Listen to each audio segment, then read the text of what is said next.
そ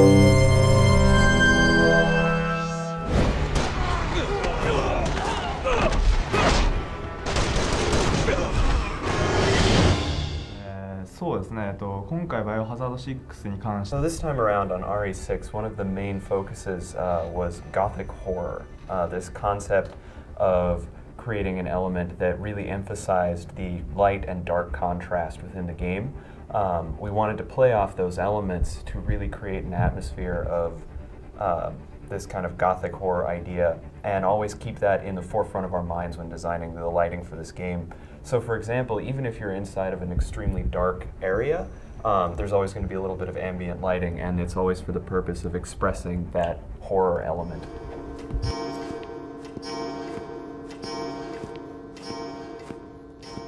So part of this started with the director, and he wanted this very dramatic game and graphics that were going to emphasize this in every cutscene, in everything that happened in-game. And that sort of feeling and achieving that was what drove us to create the graphics for this title. And one of the ways we went about preparing ourselves to do that was using storyboards. We made a lot of images to use as reference when designing the art and environments and everything for this title. We had, it must have been several hundred images prepared just for this game. And we used those as a base, so we would always have an idea of what we were trying to create so that we could achieve the director's vision of this very dramatic in-game expression. We're still using some of the processes that we utilized on Resident Evil 5, some of the same capital and equipment. But one of the things that we're doing differently this time around is we're not just capturing the data and turning it directly into CG.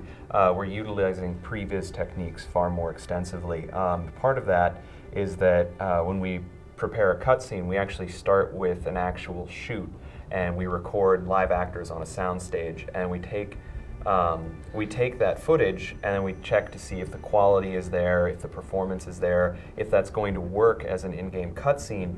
And once we've decided that it's up to par, then we take that data, and convert it into the CG that you see in the game.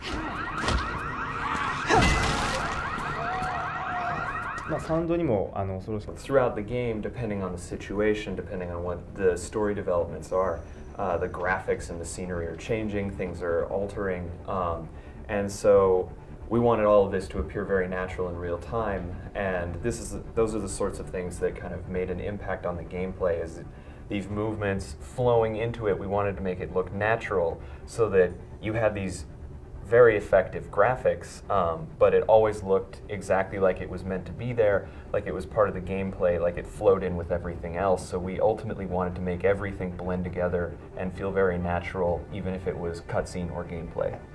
Wait. Calm the hell down, will ya?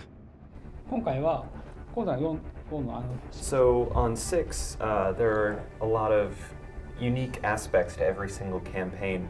For Leon, his emphasis is horror, this kind of slow tempo, contrasting light and darkness. With Chris, it's the battlefield.